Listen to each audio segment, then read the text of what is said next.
മാർക്സിസവും മലയാള സാഹിത്യവും at 50 EMS എന്നാണ് ഈ സെഷൻ്റെ പേര്. ഈ സെഷൻ്റെ പേര് വായിച്ചപ്പോൾ പലരും ഇതെന്താണ് എന്നൊരു ചോദ്യം ചിലയിടങ്ങളിൽ നിന്ന് ഉണ്ടായി. യഥാർത്ഥത്തിൽ EMSൻ്റെ മാർക്സിസവും മലയാള സാഹിത്യവും എന്ന പുസ്തകം പുറത്തു വരുന്നത് 1974 അതിൻ്റെ 50 വർഷം പൂർത്തിയാകുന്ന ഒരു വേളയിലാണ് നമ്മൾ ഇത്തരത്തിലുള്ള ഒരു ചർച്ച സംഘടിപ്പിക്കുന്നത്. ഈ പുസ്തകം മാർക്സിസവും മലയാള സാഹിത്യവും, മാഷ് അതിനെക്കുറിച്ച് സംസാരിക്കും. ഞാൻ ആമുഖമായി ഒരു ചെറിയ വാക്കുകൾ പറഞ്ഞിട്ട് മാഷിലേക്ക് പോകാം. EMS പല കാലങ്ങളിൽ, ഒരുപക്ഷെ 10-30 വർഷത്തിനിടയിൽ പല കാലങ്ങളിൽ എഴുതിയിട്ടുള്ള ലേഖനങ്ങളുടെ ഒരു സമാഹാരമാണ് മാർക്സിസവും മലയാള സാഹിത്യവും എന്നത്. ജീവൽ സാഹിത്യവും സൗന്ദര്യബോധവും, കമ്മ്യൂണിസ്റ്റുകാരും പുരോഗമന സാഹിത്യവും, പുരോഗമനത്തിൻ്റെയും സാഹിത്യത്തിൻ്റെയും അളവുകോലെന്ത്, ചങ്ങമ്പുഴ കവിതകളുടെ വിജയവും പരാജയവും, ഹ്യൂമനിസവും വർഗസമരവും തുടങ്ങി ഒരുപിടി ലേഖനങ്ങൾ പല കാലങ്ങളിൽ പല ഇടങ്ങളിലായിട്ട് എഴുതിയിട്ടുള്ള ലേഖനങ്ങളുടെ സമാഹാരമാണ് മാർക്സിസവും മലയാള സാഹിത്യവും. ഈ പുസ്തകത്തിൻ്റെ പ്രത്യേകത എന്താണെന്ന് ചോദിച്ചാൽ, ഒരുപക്ഷെ 1930 മുതൽ 1970 വരെയുള്ള EMSൻ്റെ പല കാലങ്ങളിലുള്ള നിലപാടുകൾ നമുക്ക് ഈ പുസ്തകത്തിൽ നിന്ന് വായിച്ചറിയാൻ കഴിയും എന്ന്. നമുക്കറിയാവുന്നതുപോലെ 1930 എന്ന് പറയുന്നത് ദേശീയ നവോത്ഥാനത്തിൻ്റെയും സ്വാതന്ത്ര്യ സമരത്തിൻ്റെയും ഒരു കാലമായിരുന്നു എന്ന് നമുക്ക് എല്ലാവർക്കും അറിയാം. അന്ന് ഇന്ത്യക്കാരിൽ ആത്മബോധവും അഭിമാനബോധവും സ്വാതന്ത്ര്യബോധവും ഒക്കെ വളർത്തുന്നതിന് വേണ്ടി വ്യത്യസ്ത രൂപങ്ങൾ സ്വീകരിച്ചിട്ടുണ്ട്. അതിനകത്ത് നാടകം നമ്മൾ ഉപയോഗപ്പെടുത്തിയിട്ടുണ്ട്, കഥാപ്രസംഗം ഉപയോഗിച്ചിട്ടുണ്ട്, കവിത ഉപയോഗിച്ചിട്ടുണ്ട്, നോവൽ ഉപയോഗിച്ചിട്ടുണ്ട്, കഥകൾ ഉപയോഗിച്ചിട്ടുണ്ട്. അങ്ങനെയാണ് തുടർന്ന് അതിൻ്റെ ഒരു തുടർച്ച എന്ന പോലെ ജീവൽ സാഹിത്യ പ്രസ്ഥാനം ഉരുത്തിരിഞ്ഞ് വരുന്നത്. കലയ്ക്ക് വേണ്ടി എന്നതിന് മാറിയിട്ട് കല ജീവിതത്തിന് വേണ്ടി, കല ജീവിത പുരോഗതിക്ക് വേണ്ടി എന്ന് പറയുന്ന ഒരു വലിയ ആശയം ഉയർത്തിക്കൊണ്ടാണ് 1944 പുരോഗമന സാഹിത്യ പ്രസ്ഥാനത്തിന് രൂപം നൽകുന്നത്.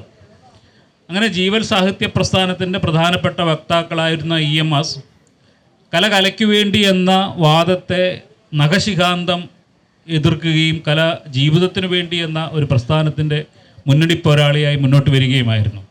ഈ പുസ്തകത്തിൽ ഒരിടത്ത് EMS എഴുതുന്നുണ്ട്, സാഹിത്യലോകത്ത് യാതൊരു സ്ഥാനവുമില്ലാതിരുന്ന 10-40 തെമ്മാടിപ്പിള്ളേർ ഒരു ദിവസം ഒരു സമ്മേളനം കൂടി. ജീവിതം, രാഷ്ട്രീയം, ചരിത്രം എന്നിവയെ കലയെയും സാഹിത്യത്തെയും കൂടി ബന്ധിപ്പിക്കുക എന്ന പ്രധാന ചുവടുവയ്പ്പാണ് തെമ്മാടിപ്പിള്ളാരുടെ ഇടപെടലിലൂടെ നടന്നത് എന്ന്. EMS അടക്കമുള്ള നവ ജീവൽ സാഹിത്യ പ്രസ്ഥാനക്കാരെയാണ് EMS തെമ്മാടിപ്പിള്ളാരെന്ന ഒരു സ്വയം കളിയാക്കൽ വിശേഷണത്തിലൂടെ നടത്തുന്നത്. നമുക്കറിയാവുന്നതുപോലെ രാഷ്ട്രീയത്തിലും സാഹിത്യത്തിലും ഒരുപോലെ ഇടപെട്ട അപൂർവം രാഷ്ട്രീയ നേതാക്കളിലായിരുന്നു ഒരാളായിരുന്നു EMS എന്നത്. രാഷ്ട്രീയത്തിൽ അദ്ദേഹത്തിൻ്റെ നിലപാടുകൾ എത്രത്തോളം സൂക്ഷ്മവും വ്യത്യസ്തവുമായിരുന്നുവോ അതുപോലെ തന്നെ സാഹിത്യത്തിലും ഇടപെടലുകൾ നടത്താൻ EMSന് കഴിഞ്ഞിട്ടുണ്ട് എന്നുള്ളതാണ്. ഈ പുസ്തകത്തിൽ തന്നെ ചങ്ങമ്പുഴ കവിതകളെക്കുറിച്ച്, എ ബാലകൃഷ്ണനെക്കുറിച്ച്, വള്ളത്തോളിനെക്കുറിച്ച്, KPGയെക്കുറിച്ചുള്ള പഠനങ്ങളും വിമർശനങ്ങളും അടങ്ങുന്ന ധാരാളം ലേഖനങ്ങൾ നമുക്ക് ഈ പുസ്തകത്തിൽ കാണാൻ കഴിയും. EMSൻ്റെ ഏറ്റവും വലിയ പ്രത്യേകത, ഒരുപക്ഷെ ഓരോ കമ്മ്യൂണിസ്റ്റുകാരനും മനസ്സിലാക്കിയിരിക്കേണ്ട ഏറ്റവും വലിയ പ്രത്യേകത EMSൻ്റെ ഉള്ളിൽ നിലനിന്നിരുന്ന സ്വയം വിമർശനാത്മകതയാണ് എന്നുള്ളതാണ്. സ്വയം വിമർശനത്തിലൂടെ സ്വയം പുതുക്കുക എന്ന് പറയുന്ന യഥാർത്ഥ കമ്മ്യൂണിസ്റ്റ് വിശ്വാസം അല്ലെങ്കിൽ കമ്മ്യൂണിസ്റ്റ് രീതി EMSൽ നമുക്ക് ഈ പുസ്തകത്തിൽ ഉടനീളം കാണാൻ കഴിയും. 1974 എത്തുമ്പോഴേക്കും, 1930 കലയ്ക്ക് വേണ്ടിയല്ല കല ജീവിതത്തിന് വേണ്ടിയാണ് എന്ന് പറഞ്ഞ EMS 1974 എത്തുമ്പോഴേക്കും കല ഏതെങ്കിലും രാഷ്ട്രീയ ആദർശം പ്രചരിപ്പിക്കുന്നതിനുള്ള മാധ്യമമല്ല, സ്വയം പ്രതിദാനം ചെയ്യുന്ന രാഷ്ട്രീയ പ്രതിഭാസമാണ് എന്ന് EMS തിരുത്തുന്നുണ്ട്.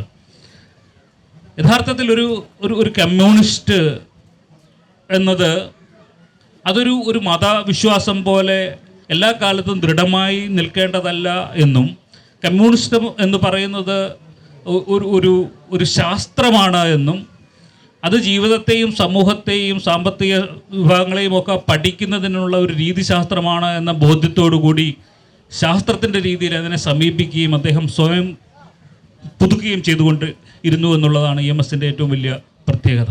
അത് ഈ പുസ്തകത്തിൽ നമുക്ക് ഭയങ്കരമായിട്ട് മനോഹരമായിട്ട് വായിച്ചറിയാൻ കഴിയുന്നുണ്ട് എന്നുള്ളതാണ് ഈ പുസ്തകത്തിൻ്റെ വലിയ പ്രത്യേകതകളിലൊന്ന്. അപ്പോൾ അതാണ് ഒരു പക്ഷേ 50 വർഷത്തിന് ശേഷം ഇത്തരത്തിലുള്ള ഒരു പുസ്തകം നമ്മൾ പുനർവായനയ്ക്ക് വേണ്ടി തിരഞ്ഞെടുക്കുന്നതിനുള്ള പ്രധാനപ്പെട്ട കാരണം. കമ്മ്യൂണിസം മാർക്സിസം എന്തായിരിക്കണം, അല്ലെങ്കിൽ ഒരു മാർക്സിസ്റ്റ് എന്തായിരിക്കണം, അത് മാർക്സിസ്റ്റിൻ്റെ സാഹിത്യത്തോട്, ജീവിതത്തോട്, സമൂഹത്തോടെയുള്ള കാഴ്ചപ്പാട് എന്തായിരിക്കണം എന്ന നിലയിലാണ് ഒരുപക്ഷെ EMSൻ്റെ ഈ പുസ്തകത്തെ പുതിയ കാലത്ത് 50 വർഷത്തിന് ശേഷം വായിക്കേണ്ടത് എന്ന് എനിക്ക് തോന്നുകയാണ്. മാഷ് അതിനെക്കുറിച്ച് ആധികാരികമായി സംസാരിച്ചുകൊണ്ട് പുതിയ കാലത്തെക്കുറിച്ച്, പുതിയ കാലത്തെ മാർക്സിസ്റ്റ് വീക്ഷണങ്ങളെക്കുറിച്ച്, എങ്ങനെയാണ് മാർക്സിസ്റ്റ് വീക്ഷണം സാഹിത്യത്തിൽ ഇടപെടുന്നത് എന്നതിനെ സംബന്ധിച്ച്, അതേസമയത്ത് EMSൻ്റെ ഈ പുസ്തകത്തിൻ്റെ പുതുകാല പ്രസക്തികൾ എന്താണ് എന്നിവയെ സംബന്ധിച്ച് നമ്മളോട് സംസാരിക്കും. മാഷിനെ അതിനുവേണ്ടി സ്നേഹപൂർവ്വം സ്വാഗതം ചെയ്തുകൊള്ളും. പ്രിയപ്പെട്ട ബെന്യാമിൻ, പ്രിയപ്പെട്ടവരെ എല്ലാവർക്കും നമസ്കാരം. ബെന്യാമിൻ ഇവിടെ പറഞ്ഞതുപോലെ ഇന്നലെ രാത്രിയാണ് ഹക്കീം വിളിച്ചിട്ട് ഇങ്ങനെ ഒരു പ്രോഗ്രാമുണ്ട്, ഗോവിന്ദ മാഷ്ക്ക് വരാൻ പറ്റില്ല, വരാൻ പറ്റുമോ എന്ന് ചോദിച്ചത്. ഞാൻ പിന്നെ എന്തായാലും 5 മണിക്ക് ഇവിടെ ഒരു സെഷനിൽ പങ്കെടുക്കാനുള്ളത് കൊണ്ട് ഇതിലും വരാം എന്ന് സമ്മതിക്കുകയായിരുന്നു. അതിനൊരു കാരണം, ഈ പുസ്തകം ഞാൻ വളരെ കുറേ മുമ്പ് നന്നായി വായിച്ചൊരു പുസ്തകമാണ്. അതുകൊണ്ട് രണ്ടാമതൊന്ന് സൂക്ഷിച്ച് നോക്കാനോ ഇതിനു വേണ്ടി ഒരുങ്ങാനോ കഴിഞ്ഞിട്ടില്ല. പഴയ ഓർമ്മയിൽ ചില കാര്യങ്ങൾ പറയാം എന്നേ ഇപ്പോൾ പറ്റുള്ളൂ. ഇവിടെ ബെന്യാമിൻ സൂചിപ്പിച്ചതുപോലെ ഈ പുസ്തകത്തിന് പല സവിശേഷതകളുണ്ട്. 1974 മാർച്ചിലാണ് ഈ പുസ്തകം ചിന്ത പ്രസിദ്ധീകരിക്കുന്നത്. EMSൻ്റെ തിരഞ്ഞെടുത്ത കൃതികളുടെ ഒരു പരമ്പര പ്രസിദ്ധീകരിക്കാൻ ചിന്ത ആലോചിക്കുകയും പല കാരണങ്ങൾ കൊണ്ട് നടക്കാതെ പോവുകയും ചെയ്തു. പക്ഷെ അന്ന് ആ തെരഞ്ഞെടുപ്പിൻ്റെ ഭാഗമായിട്ട് PGയും ഗൗരിദാസും നായരും എല്ലാം ചേർന്ന് കണ്ടെത്തിയ 17 ലേഖനങ്ങളാണ്. ലേഖനങ്ങൾ എന്നല്ല, ദീർഘപഠനങ്ങളാണെല്ലാം. അത് ചിലത് EMS സ്വന്തം പേരിൽ എഴുതിയതാണ്, ചിലത് PS എന്ന ഇൻഷ്യലിൽ മാത്രമായിട്ട് ഒളിവ് ജീവിതകാലത്ത് എഴുതിയതാണ്, മറ്റു ചിലത് KK വാസുദേവൻ എന്ന പേരിൽ, കള്ളപ്പേരിൽ എഴുതിയതാണ്. അങ്ങനെ പല കാലങ്ങളിൽ എഴുതിയ ലേഖനങ്ങളാണ്. 1937 ജീവൽ സാഹിത്യത്തെക്കുറിച്ച് മലയാളത്തിൽ എഴുതപ്പെട്ട ആദ്യത്തെ ലേഖനം മുതൽ 1974 KPGയുടെ കവിതാ സമാഹാരത്തിന് കവി കാലത്തിലൂടെ എന്ന സമാഹാരത്തിന് എഴുതിയ അവതാരിക വരെയായിട്ട് 17 ലേഖനങ്ങൾ ഇതിനകത്തുണ്ട്. ഈ 17 ലേഖനങ്ങളിൽ നേരത്തെയുടെ ബെന്യാമിൻ സൂചിപ്പിക്കേണ്ട EMS ഒരേ നിലപാടിലല്ല. അതൊരു 37 വർഷക്കാലത്തിൻ്റെ അകലം ആദ്യ ലേഖനവും അവസാന ലേഖനവും തമ്മിലുണ്ട്. ഈ 37 വർഷക്കാലത്തിനിടയിൽ EMS ധാരാളമായി തൻ്റെ നിലപാടുകൾ പുനഃപരിശോധിച്ചിട്ടുണ്ട്. ആ പുനഃപരിശോധനകളിലൂടെ സാഹിത്യത്തെ സംബന്ധിക്കുന്ന വീക്ഷണഗതികളിൽ തിരുത്തലുകൾ വരുത്തിയിട്ടുണ്ട്. അങ്ങനെ പല നിലകളിൽ, ഒപ്പം തന്നെ അദ്ദേഹത്തിൻ്റെ ആദ്യകാലത്തെ ലേഖനങ്ങളിൽ പ്രത്യക്ഷമാകുന്ന വളരെ വളരെ പോളമിക്കലായ, ഇന്നും വളരെ വിവാദാസ്പദമായ ചില പദപ്രയോഗങ്ങളൊക്കെ ഇതിലെ ചില ലേഖനങ്ങളിലുണ്ട്. ഇപ്പോൾ കേസരി ബാലകൃഷ്ണപിള്ളയെ പോലെ ഒരാളെ ബൂർഷ്വാ പണ്ഡിത മൂഢൻ എന്ന് ഫിലിസ്റ്റൈൻ എന്നുള്ള അർത്ഥത്തിൽ വിളിച്ചതായിരിക്കണം. പക്ഷേ അങ്ങനെയാണ് EMS അന്ന് എഴുതിയത്, ബൂർഷ്വാ പണ്ഡിത മൂഢൻ.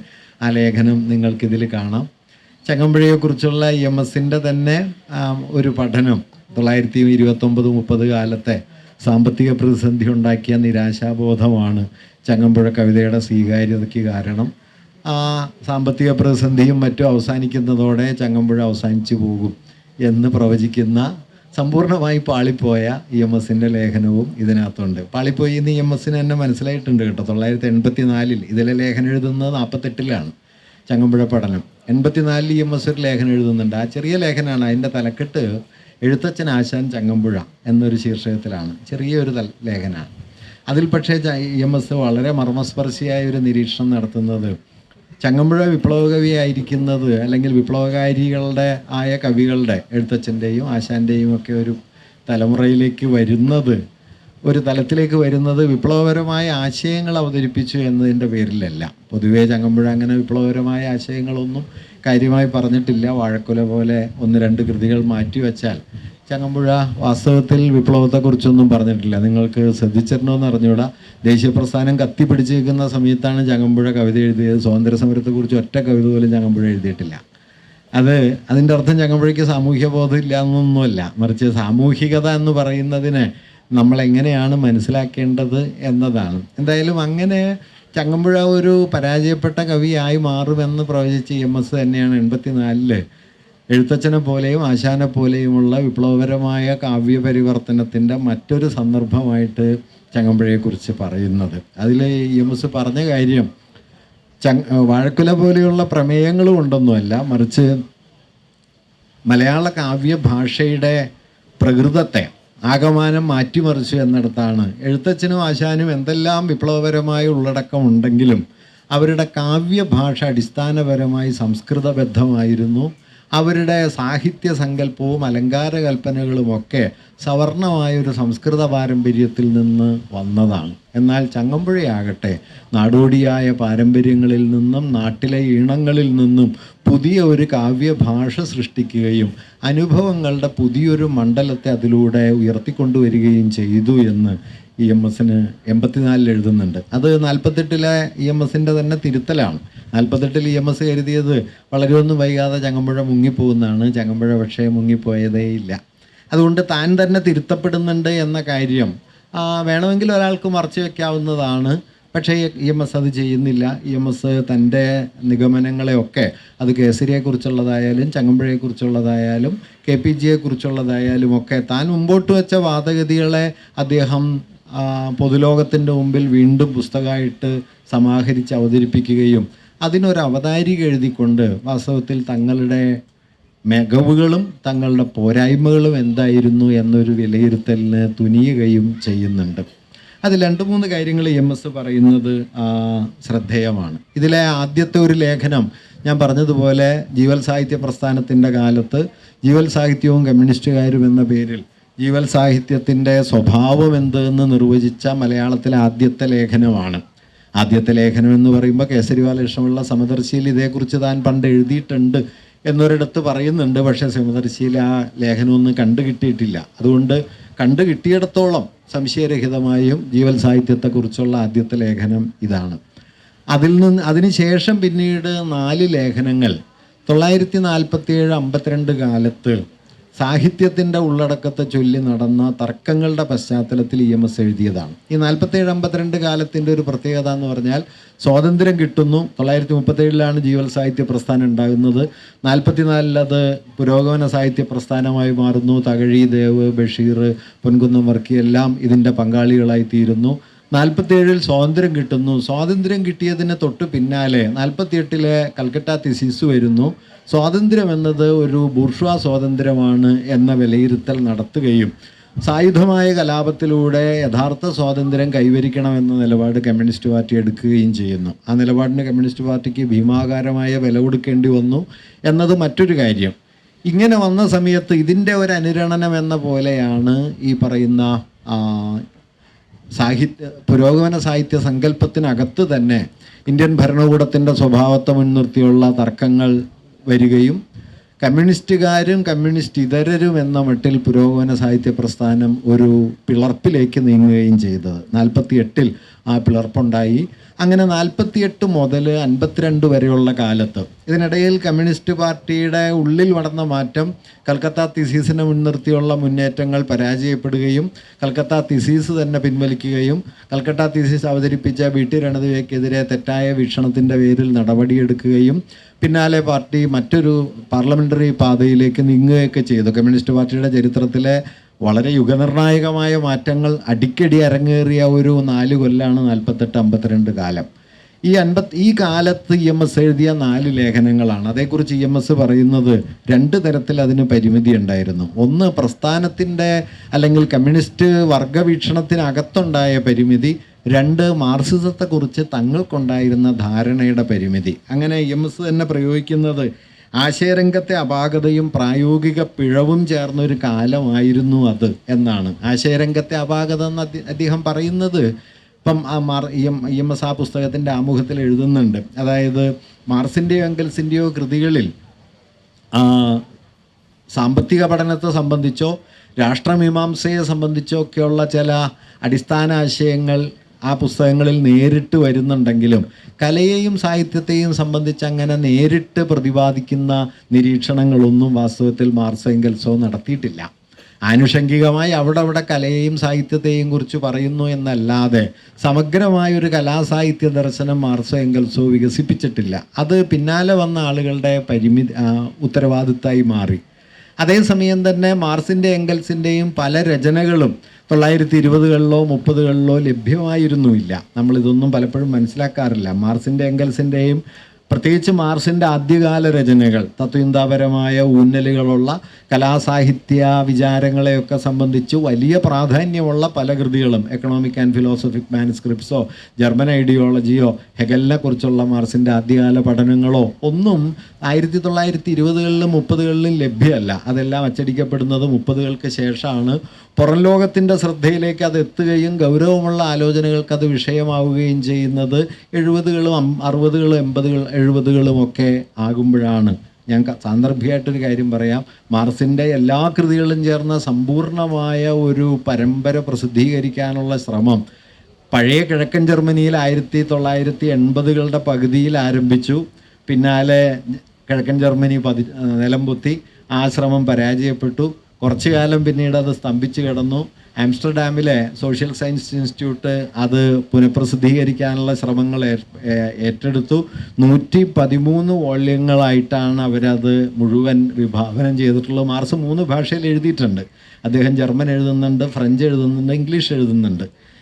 മൂലധനത്തിനൊക്കെ ആണെങ്കിൽ ഈ 3 ഭാഷയിലും പതിപ്പുകളുണ്ട്. അതിൻ്റെ കഥ വേറൊന്നാണ്. അതെല്ലാം ഉൾപ്പെടുത്തിയിട്ടുള്ള ഒരു പ്രസാധന സംരംഭമാണ്. അതിപ്പോൾ ഏതാണ്ട് 70-74 വോള്യങ്ങളാണ് ഇപ്പോൾ ആയിട്ടുള്ളത്. അത് 2030 പൂർത്തിയാവുന്നതാണ് അന്ന് പറഞ്ഞിരുന്നത്. പക്ഷേ 2030 പൂർത്തിയാവാനുള്ള സാധ്യതയില്ല. ഏതാണ്ട് 2040 ഇപ്പോൾ അവർ ഹാർഡ് കോപ്പി നിർത്തുകയും സോഫ്റ്റ് കോപ്പി മാത്രമാക്കി മാറ്റുകയും ചെയ്തിട്ടുണ്ട്. 70 വോള്യങ്ങളോ മറ്റോ ഹാർഡ് കോപ്പി ഇറങ്ങി. ഇപ്പോൾ പക്ഷേ സോഫ്റ്റ് വോള്യൂംസ് മാത്രമേ ഇറങ്ങുന്നുള്ളൂ. എന്തായാലും ഞാൻ പറഞ്ഞു വന്ന അത്രയും വിപുലമാണ് മാർക്സിൻ്റെ രചനാലോകം. അതുകൊണ്ട് തന്നെ മാർക്സിൻ്റെ എഴുത്തുകളെ മൊത്തത്തിൽ മനസ്സിലാക്കിക്കൊണ്ട് മാർക്സിൻ്റെ കലാസാഹിത്യ വീക്ഷണങ്ങളെ സംബന്ധിച്ചൊരു കാഴ്ചപ്പാട് രൂപപ്പെടുത്തുക എളുപ്പമായിരുന്നില്ല. കൃതികളുടെ അലഭ്യത, അതുപോലെ അതേക്കുറിച്ച് നേരിട്ട് ഇവർ കാര്യമായിട്ടൊന്നും ആലോചിച്ചിട്ടില്ല എന്ന പ്രശ്നം, അതുപോലെ തന്നെ അന്ന് തങ്ങളെ നയിച്ചിരുന്ന വീക്ഷണഗതിയുടെ വിഭാഗീയത, ഇത് മൂന്നും ചേർന്ന് ഫലപ്രദമായൊരു മാർക്സിസ്റ്റ് കലാസാഹിത്യ ദർശനം രൂപപ്പെടുത്തുന്നതിൽ നിന്ന് തങ്ങളെ അന്ന് തടയുകയുണ്ടായി എന്ന് EMS ഇതിൽ പറയുന്നുണ്ട്. ഞാനിത് പറയണത് എന്താണെന്ന് വെച്ച് കഴിഞ്ഞാൽ, ഒരു മാർക്സിസ്റ്റ് ആയിരിക്കുക എന്നതിൻ്റെ ഒരു അടിസ്ഥാന സ്വരൂപത്തെ നിങ്ങൾക്കിതിൽ കാണാം. തങ്ങൾ ആശയങ്ങൾ രൂപപ്പെടുത്തിയ രീതി, തങ്ങൾ ഉൾക്കൊണ്ട വീക്ഷണഗതിയുടെ പരാധീനതകൾ, ഒപ്പം തന്നെ പ്രായോഗികമായി അക്കാലത്ത് സ്വീകരിച്ച രാഷ്ട്രീയ നിലപാട് എങ്ങനെയാണ് കലയെയും സാഹിത്യത്തെയും കുറിച്ചുള്ള കാഴ്ചപ്പാടിനെ വിഭാഗീയമാക്കിയത് എന്നതും EMS ഈ ആമുഖത്തിൽ എടുത്തു പറയുന്നുണ്ട്. ഈ ആമുഖം നിങ്ങൾ പറ്റുമെങ്കിൽ എപ്പോഴെങ്കിലും വായിക്കേണ്ടതാണ്. ഈ പുസ്തകത്തിനൊരു പ്രത്യേകതയുള്ളത് ഞാൻ വെന്നവിനോട് പറയുമായിരുന്നു. 1974 ഈ പതിപ്പിറങ്ങിയതിന് ശേഷം ഇതിനൊരു 2ാം പതിപ്പ് ഇറങ്ങിയിട്ടുണ്ടോ എന്ന് വാസ്തവത്തിൽ സംശയമാണ്. എൻ്റെ കയ്യിലുള്ള 50 കൊല്ലം പഴക്കമുള്ള ഒരു കോപ്പിയാണ്. ഞാൻ മാരായസിൽ വിദ്യാർത്ഥിയായിരിക്കുന്ന കാലത്ത് യാദൃച്ഛികമായിട്ട് കിട്ടിയ ഒരു കോപ്പിയാണ്. CACC നിന്ന് കിട്ടിയ ഒരു കോപ്പിയാണ്. അതുമാത്രമേ വേറെ ഞാനിതിൻ്റെ 2ാം പതിപ്പൊന്നും കണ്ടിട്ടില്ല. ഒരുപക്ഷെ ഇതിൽ ഇത്തരം വിമർശനങ്ങൾ ഉള്ളത് കൊണ്ടുകൂടിയായിരിക്കും പിന്നീട് അത് പ്രസിദ്ധീകരിക്കേണ്ടതെന്ന് ഒരുപക്ഷെ തീരുമാനിച്ചത്, എനിക്കറിയില്ല. എന്തായാലും അതിൽ EMS പറയുന്ന ഒരു പ്രധാന കാര്യം എന്താണെന്ന് വെച്ച് കഴിഞ്ഞാൽ, ഈ കലയെയും സാഹിത്യത്തെയും കുറിച്ചുള്ള വീക്ഷണഗതിയെ പ്രായോഗിക രാഷ്ട്രീയത്തിൻ്റെ വിഭാഗീയത വലിയ തോതിൽ ബാധിച്ചു. നിങ്ങൾ ഇന്ത്യൻ കമ്മ്യൂണിസ്റ്റ് പാർട്ടിയുടെ ചരിത്രം നോക്കിയാൽ 43 ബോംബെയിൽ ചേർന്ന 1ാം പാർട്ടി കോൺഗ്രസ്സിൽ PC ജോഷി പാർട്ടി സെക്രട്ടറിയായി വന്നതിന് ശേഷം വാസ്തവത്തിൽ ഇന്ത്യൻ കലയുടെ കേന്ദ്രമായി ഇന്ത്യൻ കമ്മ്യൂണിസ്റ്റ് പാർട്ടി അന്ന് മാറി. ഇന്ന് നാം ലോകമറിയുന്ന പ്രധാനപ്പെട്ട എല്ലാ കലാകാരന്മാരും അന്ന് കമ്മ്യൂണിസ്റ്റ് പാർട്ടിയുടെ കമ്മ്യൂണിലുണ്ട്. അത് ചിത്തപ്രസാദിനെ പോലുള്ള ചിത്രകാരന്മാരുണ്ട്, പണ്ഡിറ്റ് രവിശങ്കറുണ്ട്, MF ഹുസൈനുണ്ട്, സുനിൽ ജാനയെ പോലുള്ള ഫോട്ടോഗ്രാഫർമാരുണ്ട്. ആധുനിക കലയുടെ കേന്ദ്രം ബോംബെയിൽ കമ്മ്യൂണിസ്റ്റ് പാർട്ടിയുടെ കമ്മ്യൂണായിരുന്നു. അങ്ങനെ വികസിച്ചു വന്ന ചിത്തപ്രസാദിനെ ബംഗാൾ ക്ഷാമമൊക്കെ ചിത്രീകരിക്കുന്നത് അത് പകർത്താനായിട്ട് പറഞ്ഞു വിടുന്നത് PC ജോഷിയാണ്. അന്ന് ചിത്തപ്രസാദ് വരച്ച വരകൾ ഇന്നും ഇന്ത്യൻ കലാചരിത്രത്തിൽ ഏറ്റവും പ്രധാനപ്പെട്ട രചനകളാണ്. MF ഹുസൈൻ എന്ന ക്യാമ്പിലുണ്ട്, പണ്ഡിറ്റ് രവിശങ്കറുണ്ട്, സുനിൽ ജാന, ലോകത്തെ ഏറ്റവും പ്രസിദ്ധനായ ഫോട്ടോഗ്രാഫറായി തീർന്ന സുനിൽ ജാന അന്ന് ആ കമ്മ്യൂണിലുണ്ട്. അത്തരത്തിൽ വിപുലമായ ഒരു രാഷ്ട്രീയ സാംസ്കാരിക മുഖം വികസിച്ചു വരുന്നൊരു ഘട്ടത്തിലാണ് 48 കൽക്കട്ട തീസിസ് വരികയും അതിൻ്റെ പ്രായോഗികമായ അപാകം മിക്കവാറും ഇവരെ എല്ലാം തന്നെ കലയുടെ മണ്ഡലത്തിൽ കമ്മ്യൂണിസ്റ്റ് പാർട്ടിയിൽ നിന്ന് അകറ്റിക്കളയുകയും ഇവരെല്ലാം തന്നെ ഒരുതരം സ്വതന്ത്ര കലാകാരന്മാരായി പോവുകയും ഒരു പക്ഷേ കലയുടെ മേഖലയിൽ കമ്മ്യൂണിസ്റ്റ് പാർട്ടിക്ക് ആദ്യം ഉണ്ടായിരുന്ന വലിയ മുൻകൈ നഷ്ടപ്പെടുന്നതിന് അത് കാരണമായി തീരുകയും ചെയ്തത്. ഇതിലേക്കെല്ലാം വിരൽ ചൂണ്ടിക്കൊണ്ടാണ് EMS തൻ്റെ ആമുഖം എഴുതിയിട്ടുള്ളത്. ഒപ്പം തന്നെ കേസരി ബാലകൃഷ്ണപിള്ളയെ പോലുള്ള വലിയ താൻ വളരെ ബഹുമാനിക്കുന്ന ആളുകളെ മോശപ്പെട്ട പദങ്ങൾ ഉപയോഗിച്ച് താൻ ഇതിനകത്ത് വിശേഷിപ്പിച്ചിട്ടുണ്ട്. താൻ അതിൽ നിർവ്യാജം ഖേദിക്കുന്നു എന്ന് തുറന്ന് പറഞ്ഞുകൊണ്ടാണ് ആമുഖത്തിലെ 3ാമത്തെ പാരഗ്രാഫിൽ EMSൻ്റെ മാപ്പപേക്ഷ നിങ്ങൾക്ക് കാണാം. ഇതും നാം പരിശീലിക്കേണ്ട ഒരു കാര്യമാണ്. തൻ്റെ ആശയഗതികൾ രൂപപ്പെട്ടതിനെ ചരിത്രപരമായിട്ടും അതിനെ ആശയപരമായിട്ടും പരിശോധിച്ച് വിലയിരുത്തിക്കൊണ്ട് അതിനെ പുനർവിചാരണയ്ക്ക് വിധേയമാക്കാനും ചരിത്രത്തിൻ്റെ തന്നെ ഒരു തിരിഞ്ഞു നോട്ടം എന്ന നിലയിൽ താൻ തന്നെ അതിലൂടെ ഒരു യാത്ര നടത്താനും തയ്യാറാകുന്ന ഒരു EMSനെ ഈ കൃതിയുടെ ആമുഖത്തിൽ നമുക്ക് കാണാം. ഇങ്ങനെയെല്ലാം പറഞ്ഞതിന് ശേഷവും EMS ഈ കൃതിയിലെ ലേഖനങ്ങളെ അദ്ദേഹം 3 ഭാഗമായിട്ട് തിരിക്കുന്നുണ്ട്. ഒന്ന് 1947-52 കാലത്ത് പുരോഗമന സാഹിത്യ പ്രസ്ഥാനത്തിനകത്ത് രൂപപ്പെട്ട കമ്മ്യൂണിസ്റ്റുകാരും കമ്മ്യൂണിസ്റ്റ് ഇതരരും എന്ന വിഭജനത്തിൻ്റെ പശ്ചാത്തലത്തിൽ എഴുതപ്പെട്ട ലേഖനങ്ങളാണ് 2 മുതൽ 5 വരെയുള്ള 6 വരെയുള്ള ലേഖനങ്ങൾ. 5 ലേഖനങ്ങൾ അങ്ങനെയുള്ളതാണ്. പിന്നീട് 6ാമത്തെ ലേഖനം മുതൽ ഏതാണ്ട് 10-12 വരെയുള്ള ലേഖനങ്ങളിൽ പലതും രൂപഭദ്രത എന്ന ആശയവുമായി ബന്ധപ്പെട്ട് ഉയർന്നു വന്ന തർക്കങ്ങളുടെ പശ്ചാത്തലത്തിൽ എഴുതിയതാണ്. 70കൾക്ക് ശേഷം ദേശാഭിമാനി സ്റ്റഡി സർക്കിളിൻ്റെ രൂപീകരണത്തിന് ശേഷം കലയെക്കുറിച്ചുള്ള തൻ്റെ തന്നെ പുതിയ ബോധ്യങ്ങളുടെ പശ്ചാത്തലത്തിൽ EMS എഴുതുന്നതാണ് 3ാമതൊരു വിഭാഗം ലേഖനങ്ങൾ. അങ്ങനെ 3 വിഭാഗങ്ങളായിട്ട് ഈ ലേഖനങ്ങളെ തിരിച്ചുകൊണ്ടാണ് EMS ഈ പുസ്തകത്തെ സ്വയം ഒന്ന് വിലയിരുത്തുന്നത്. ഇതിൽ തൻ്റെ വീക്ഷണഗതിയുടെ പോരായ്മകൾ അത് അദ്ദേഹം തുടക്കത്തിലേ പറയുന്നുണ്ട്. ഇപ്പോൾ ലുണാചാർസ്കിയെ പോലെയോ കോൾഡ്വെല്ലിനെ പോലെയോ ഒക്കെയുള്ള ചിന്തകന്മാർ ലൂക്കാച്ചിനെയൊക്കെ അദ്ദേഹത്തിൽ ഉദ്ധരിക്കുന്നുണ്ട്. EMS ലൂക്കാച്ചിനെ ഉദ്ധരിക്കുന്ന അപൂർവം സന്ദർഭങ്ങളിൽ ഒന്നായിരിക്കും ഈ പുസ്തകത്തിൻ്റെ ആമുഖം എന്നാണ് ഞാൻ കരുതുന്നത്. നിങ്ങൾക്ക് മറ്റ് പുസ്തകങ്ങളിൽ ലൂക്കാച്ചിനെ ഒന്ന് EMS ഉച്ചരിക്കുന്നതായിട്ട് പൊതുവേ കാണാൻ കഴിയില്ല. അദ്ദേഹം പൊതുവെ പറഞ്ഞാൽ ഒരു ക്ലാസിക്കൽ ടെക്സ്റ്റുകൾക്കകത്ത് നിന്ന് സംസാരിക്കുന്ന ഒരാളായിട്ടാണ്. ഇതിൽ പക്ഷേ കോൾഡ്വെല്ലിനെ കുറിച്ചും അതുപോലെ ലൂക്കാച്ചിനെ കുറിച്ചും ലുണാചാർസ്കിയെ കുറിച്ചും പ്ലഖനോവിനെ കുറിച്ചും ഒക്കെ അദ്ദേഹം ആമുഖത്തിൽ പറയുന്നുണ്ട്. ഇവരെല്ലാം രൂപപ്പെടുത്തിയ ചില വീക്ഷണഗതികളുണ്ടെങ്കിലും പൊതുവെ മാർക്സിസ്റ്റ് കലാസാഹിത്യ ദർശനം എന്ന് പറയുന്നത് പരിമിതമായ നിലയിലേ വളർന്നിട്ടുള്ളൂ എന്നും ആ പരിമിതി തങ്ങളുടെ വീക്ഷണങ്ങളെയും ബാധിച്ചിട്ടുണ്ട് എന്നും ആമുഖത്തിൽ അദ്ദേഹം എടുത്തു പറയുന്നുണ്ട്. പക്ഷേ ഇതിന് ശേഷവും ഈ കൃതിക്ക് അടിസ്ഥാനപരമായി 3 മികവുകളുണ്ട് എന്ന കാര്യം അദ്ദേഹം എടുത്തു പറയുന്നുണ്ട്. ഈ 3 മികവുകളും പ്രധാനപ്പെട്ട കാര്യമാണെന്ന് ഞാനും കരുതുന്നു. കാരണം സാഹിത്യത്തെ സംബന്ധിച്ച് നിലനിന്നിരുന്ന പ്രധാനപ്പെട്ട ചില വീക്ഷണഗതികളെ പുനഃപരിശോധിക്കാൻ അത് പ്രേരണയായി തീർന്നു. ഇപ്പോൾ പുരോഗമന സാഹിത്യത്തിൻ്റെ ഏറ്റവും വലിയ ശത്രുവായിരുന്നു കുട്ടിക്കൃഷ്ണ മാരാർ. എന്താ പറയുക, വേണ്ടിടത്തും വേണ്ടാത്തടത്തും പുരോഗമന സാഹിത്യത്തെ ചീത്ത പറയുക എന്നുള്ളതൊരു ജീവിതവ്രതാക്കി എടുത്ത ആളാണ്. കന്നിക്കുയത്തിന് അവതാരിക എഴുതുന്ന സമയത്ത് മാമ്പഴത്തെക്കുറിച്ച് എഴുതുമ്പോൾ ഇതിലെ അമ്മ 10 റുപ്യ വരുമാനക്കാരിയാണോ 1 റുപ്യ വരുമാനക്കാരിയാണോ എന്ന് അറിഞ്ഞിട്ട് വേണം ഇത് ആസ്വദിക്കാൻ എന്ന് തീരുമാനിക്കുന്ന ഒരു സാഹിത്യ കക്ഷിയുണ്ട്. അവരെക്കുറിച്ച് ഞാനെന്ത് പറയാനാണ് എന്നൊരു നസ്യം മാരാർ എഴുതി ചേർത്തിട്ടുണ്ട്. അങ്ങനെ മാരാർ പറയുന്നുണ്ട്, പുരോഗമന സാഹിത്യത്തെക്കുറിച്ചുള്ള എൻ്റെ ബോധ്യം കണ്ടിടത്ത് വെച്ച് എതിർക്കണം എന്നാണ്. അതുകൊണ്ട് എവിടെ കണ്ടാലും മൂപ്പര് പുരോഗമന സാഹിത്യത്തിനെതിരെ യുദ്ധം പ്രഖ്യാപിക്കുമായിരുന്നു. അങ്ങനെ എഴുതി. അത് തീർത്തും തെറ്റാണെന്നൊന്നുമല്ല കേട്ടോ പറയണത്. മാരാരുടെ ഒരു പൊസിഷൻ ഉണ്ട്. മാരാര് സാഹിത്യത്തെ കണ്ടത് സാഹിത്യം ധാർമ്മികമായ ഒരു മൂല്യങ്ങളുടെയും ധാർമ്മികമായ ജീവിതബോധത്തിൻ്റെയും ആവിഷ്കാരമാണ് എന്നൊരു നിലയ്ക്കാണ്. അതല്ലാത്തതൊന്നും മാരാര് സമ്മതിച്ചിട്ടില്ല. അത് പുരോഗമന സാഹിത്യം മാത്രമൊന്നുമല്ല, കുഞ്ചൻ നമ്പ്യാരെ സമ്മതിച്ചിട്ടില്ല, എഴുത്തച്ഛനെ പോലും ചിലപ്പോൾ സമ്മതിച്ചിട്ടില്ല. കുഞ്ചൻ നമ്പ്യാരെ മാരാര് വിളിച്ച ചീത്ത കേട്ട് കഴിഞ്ഞാൽ നമുക്ക് താങ്ങാൻ പറ്റില്ല. സംസ്കാര ദൂഷകനായ കവി പരിഷ എന്നാണ് ഒരു സ്ഥലത്ത് എഴുതിയിട്ടുള്ളത്. അത് ഈ കല്യാണ സൗഗന്ധ്യത്തിന് പൂവറിക്കാനായിട്ട് പോകുന്ന ഭീമൻ വഴിയിൽ വെച്ച് ഹനുമാനെ കണ്ടുമുട്ടുകയും ഹനുമാനും ഭീമനും തമ്മിലുള്ള ഷണ്ഡ നമ്പ്യാരെ ആവിഷ്കരിച്ചതിനെ കുറിച്ച് മാരാർ പറയുന്നത് ധാർമ്മികമായ സമുന്നതമായ ആ സംവാദം എവിടെ, രണ്ട് മർക്കട പ്രകൃതികൾ തമ്മിലുള്ള കടിപിടിയാക്കി അതിനെ മാറ്റിയ ഈ കവി എവിടെ, സംസ്കാര ദൂഷകനായ ഈ കവിപരീക്ഷയെക്കുറിച്ച് ഞാനെന്ത് പറയാനാണ് എന്ന് പറഞ്ഞ് മൂപ്പര് വിടുകയാണ്. അത് മാരാർ, ഞാൻ പറഞ്ഞത് മാരാർ പുരോഗമന സാഹിത്യത്തെ മാത്രമൊന്നുമല്ല, അദ്ദേഹത്തിൻ്റെ ഈ ഇപ്പം കലയ്ക്ക് വേണ്ടിയാണെന്നുള്ള വാദത്തെ അടിമുടി എതിർത്ത ആളാണ് മാരാർ. അത് ഭാസ്കരൻ നായർ പറയുന്ന സമയത്ത് മാരാർ അതിനെ അടിമുടി ഖണ്ഡിക്കുന്നുണ്ട്. കലയ്ക്ക് വേണ്ടിയല്ല, അത് ഭാസ്കരൻ നായർക്ക് സാഹിത്യം അറിയാഞ്ഞിട്ടാണ് എന്ന് കൃത്യമായിട്ട് മാരാർ പറയുന്നുണ്ട്. നമ്മൾ കരുതുന്നത് പോലെ മാരാരുടെ പൊസിഷൻ അങ്ങനെ വളരെ ഫ്ലാറ്റ് അല്ല. അദ്ദേഹത്തിന് കലയെക്കുറിച്ച് മറ്റൊരു ബോധ്യമുണ്ട്. അത് ശരിയോ തെറ്റോ എന്ന് ഡിബേറ്റ് ചെയ്യാം. അതല്ലാതെ ഒരു പുരോഗമന സാഹിത്യ വിരുദ്ധതയല്ല അതിൻ്റെ അടിസ്ഥാനം. അത് സാഹിത്യത്തെക്കുറിച്ച് തന്നെയുള്ള മറ്റൊരു വീക്ഷണമാണ്. പക്ഷെ ആ മാരാർ പോലും പിന്നീട് ഒരിക്കൽ പറഞ്ഞൊരു കാര്യം, എന്തെല്ലാം പരാധീനതകളുണ്ടെങ്കിലും സാഹിത്യം ജീവിതബന്ധിതമായിരിക്കണം എന്ന കാര്യം മലയാളിയുടെ ബോധത്തിൽ ഉറപ്പിക്കുന്നതിൽ പുരോഗമന സാഹിത്യത്തിന് വലിയ വിജയം നേടാൻ കഴിഞ്ഞു. അത് പുരോഗമന സാഹിത്യത്തിൻ്റെ വലിയ സംഭാവനയാണ് എന്ന് മാരാർ പിൽക്കാലത്ത് ഒരിടത്ത് നിരീക്ഷിക്കുകയും ചെയ്യുന്നുണ്ട്. EMS ഈ പുസ്തകത്തിൽ അതിൻ്റെ ആമുഖത്തിൽ, ഞാൻ ഓരോ ലേഖനത്തെക്കുറിച്ചും പറയുന്നില്ല, അതിനുള്ളൊരു സമയവും നമുക്കില്ല, അതിൻ്റെ ഒരു ആവശ്യവുമില്ല. നിങ്ങൾ എപ്പോഴെങ്കിലും താല്പര്യപ്പെടുകയാണെങ്കിൽ ഈ പുസ്തകം വായിച്ചു നോക്കുക എന്ന് മാത്രമേ അതിനെക്കുറിച്ച് പറയാനുള്ളൂ.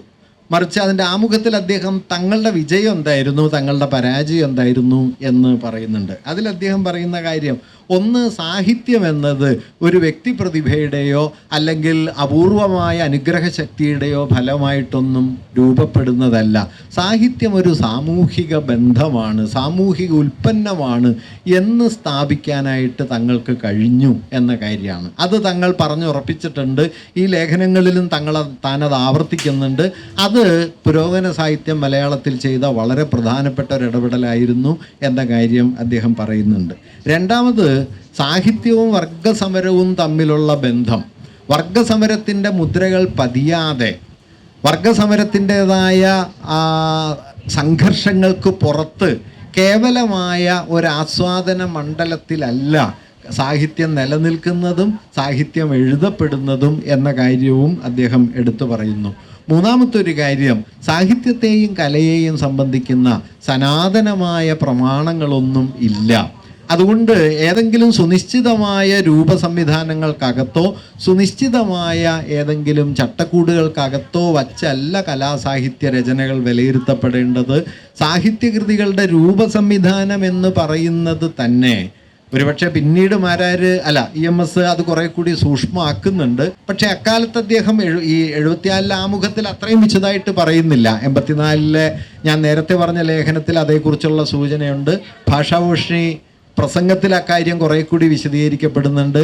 അപ്പോഴേക്കും EMS എത്തിച്ചേരുന്ന ഒരു നിലപാട് എന്താണെന്ന് വെച്ച് കഴിഞ്ഞാൽ, കലാവസ്തുവിൽ ഒരു കലാകൃത്ത് നേർക്ക് നേരെ തൻ്റെ ആശയങ്ങൾ, ലോകത്തെക്കുറിച്ചുള്ള തൻ്റെ വീക്ഷണങ്ങൾ പ്രതിപാദിക്കണം എന്നില്ല. ഇവിടെ വെന്നവൻ ഉദ്ധരിച്ചൊരു കാര്യമുണ്ട്, കലാകൃത്ത് നേർക്ക് നേരെ പറഞ്ഞാലേ കലാവസ്തു സാമൂഹികമായ പ്രസക്തിയുള്ളതോ സാമൂഹികമായ മൂല്യമുള്ളതോ ആയിത്തീരുകയുള്ളൂ എന്ന് കരുതേണ്ടതില്ല എന്ന നിലയിലേക്ക് അദ്ദേഹത്തിൻ്റെ വീക്ഷണങ്ങൾ 90കളിൽ മാറിയെത്തുന്നുണ്ട്. അത് ഇവിടെ നമുക്ക് കാണാൻ പറ്റില്ല. പക്ഷെ ഇതിൽ അദ്ദേഹം ഒരു കാര്യം സൂചിപ്പിക്കുന്നുണ്ട്, ഈ സാഹിത്യകൃതികളുടെ പ്രമേയവും രൂപസംവിധാനവും നിശ്ചയമായും സമൂഹ ബന്ധങ്ങൾക്കുള്ളിലാണ് രൂപപ്പെട്ട് വരുന്നത്. അതല്ലാതെ അവ സനാതനമായ സാഹിതീയമായ ചില നിയമങ്ങൾക്കുള്ളിലല്ല രൂപപ്പെടുന്നത് എന്ന കാര്യവും അദ്ദേഹം ഉന്നയിക്കുന്നുണ്ട്.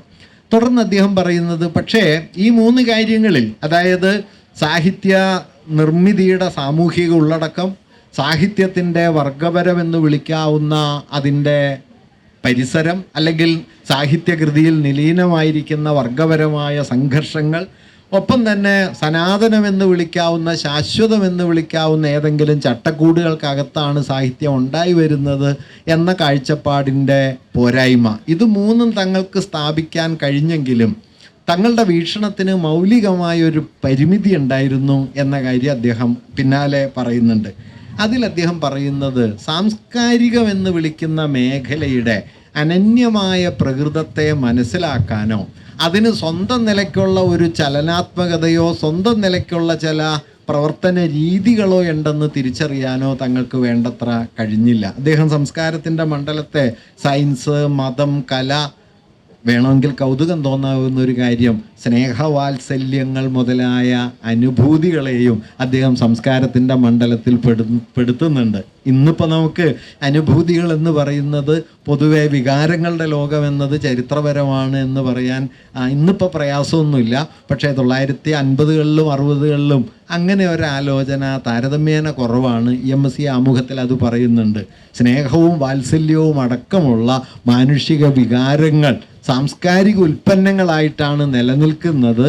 പക്ഷെ അവയുടെ രാഷ്ട്രീയത്തെ മനസ്സിലാക്കാനായിട്ട് അതിനെ കേവലമായ ഒരു ഉൽപാദന വ്യവസ്ഥാ സിദ്ധാന്തത്തിൻ്റെ പ്രതിഫലനം പോലെ കണ്ടാൽ പോരാ എന്ന കാര്യം തങ്ങൾ അന്ന് വേണ്ടത്ര മനസ്സിലാക്കിയില്ല എന്നത് അദ്ദേഹം ഇതിൽ പറയുന്നുണ്ട്. തുടർന്നാണ് ജോസഫ് ബ്ലോക്കിന് എംഗൽസ് എഴുതിയ കത്തും അതുപോലെ ലസാലിൻ്റെ നാടകത്തെക്കുറിച്ച് മാർക്സും എംഗൽസും തമ്മിലറിയാതെ എഴുതിയ കത്തുകളുമൊക്കെ EMS അവിടെ ഉദ്ധരിച്ച് ചേർക്കുകയും ചെയ്യുന്നുണ്ട്.